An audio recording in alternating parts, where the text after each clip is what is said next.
a Taylor series. Here's an example. The Bessel function, J0. You've probably never run across this before. Its best definition is in terms of its Taylor expansion. The sum, k goes from 0 to infinity, -1 to the k, x to the 2k, divided by 2 to the 2k, times k factorial, squared. If we write out the terms to that series and make some observations, we can try to understand what this function looks like. One of the things you'll notice is that only the even terms in the Taylor series are present, and that the coefficients for these alternate, plus, minus, plus, minus. Now, where have we seen that before? That's very similar to the series expansion for cosine of x. One difference is that the denominators of the coefficients are getting larger and larger as a function of the degree. We have that 2 to the 2k term, and the k factorial is being squared. So we might expect this to look a bit like cosine in the sense of being a wave, but the amplitudes of that wave should decrease as x gets larger. And indeed, that's precisely what the graph of this function yields. Now, if you look at that and think, you may recognize some things that evoke that shape or that function. For example, if you've ever rotated a chain or a piece of string about an axis and looked at the shape that it traces out, this is very similar to a Bessel function. If you've ever dropped a pebble into some water and looked at the waves that spread forth, if you took a snapshot of that, you would see something, again, very much like a Bessel function.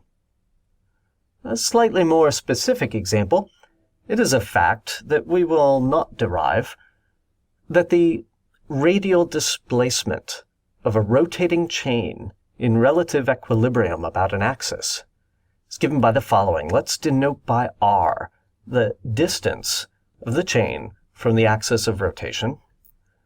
Then r is proportional to a Bessel function evaluated at 2 omega over square root of g times square root of x, where omega is the angular frequency, how fast you're rotating the chain, g is a gravitation constant, and x is the distance not from the top of the chain, but from the bottom.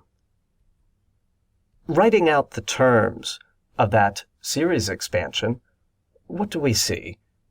We see that the square root of x gets plugged into all of the even terms of the Bessel function J0 and gives us a series that starts off simple, a constant, and then minus omega squared over g times x. Now, if we were to assume that x were very small, if we were just looking at the bottom of the chain, what would you observe? Well, I encourage you to try this with a piece of rope or chain, and you'll see that the bottom seems to become flat. What is the slope of that linear approximation? Well, if we were to ignore all of the higher order or higher degree terms in that series expansion and just look at the linear part, constant minus constant times x, then we can see exactly how that constant depends on, say, angular frequency. You see that omega appears as a square. We can conclude that the free end of the chain swings with a slope that is proportional to omega squared over g. That means that if you double the angular frequency, if you double the speed at which you rotate the chain, then that slope should change not by a factor of 2, but by a factor of 4. Try it out. See what happens. This lesson has given us a new definition, that of the Taylor series of a function.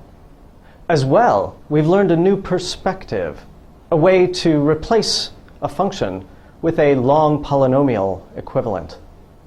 In our next lesson, we'll consider the problem of how to compute these series expansions.